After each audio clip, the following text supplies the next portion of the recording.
Καλησπέρα σε όλους τους φίλους με ένα καινούριο βίντεο unboxing.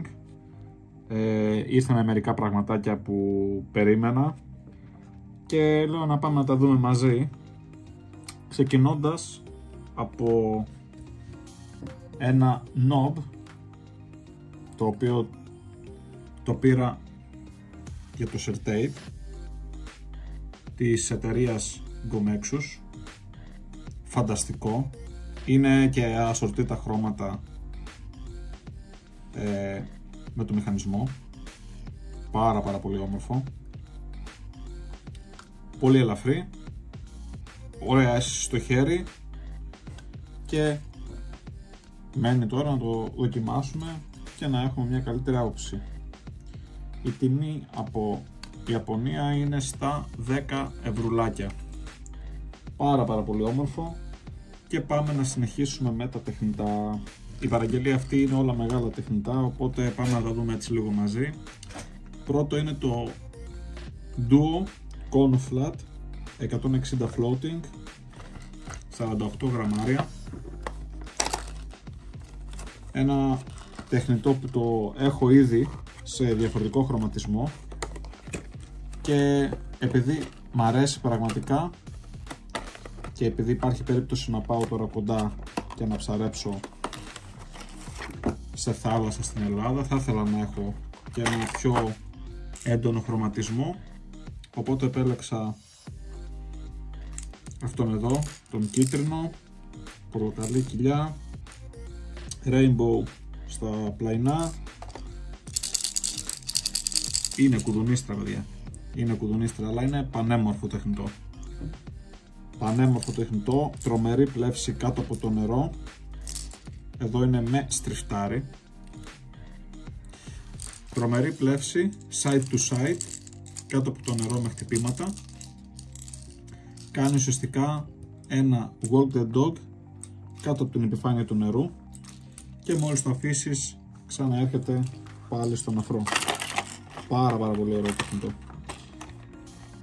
Με αυτό προσωπικά θα στοχεύσω κυρίως ψάρια που κυνηγάνε σε ριχαδούρες ή γενικότερα κυνηγάνε στον αφρό, μεγάλα δολώματα όπως κεφαλόπουλα και άλλα παρόμοια.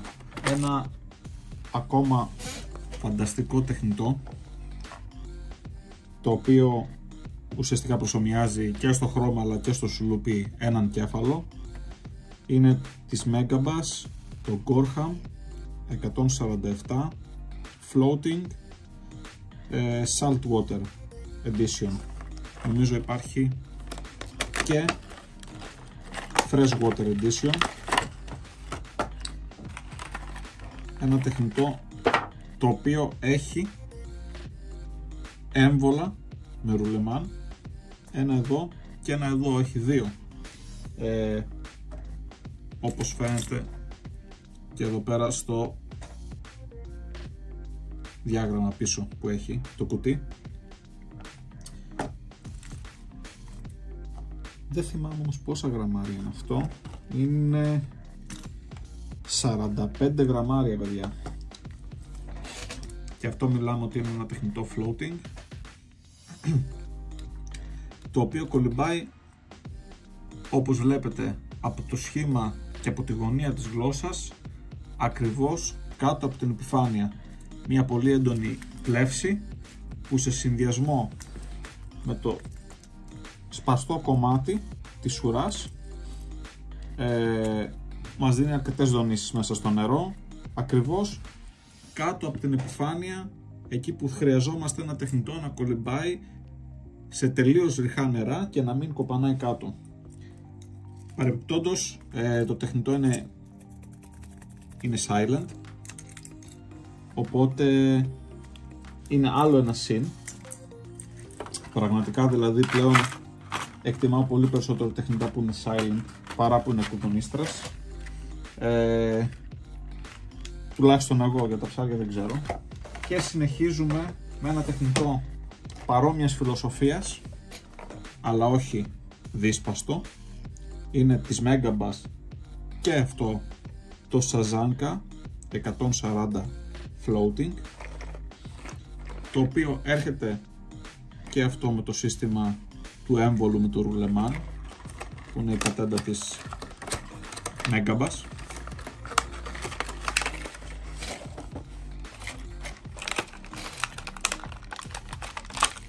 Χοντρό τεχνητό, παχύ, 14 εκατοστά και μιλάμε για 48 γραμμάρια, παιδιά.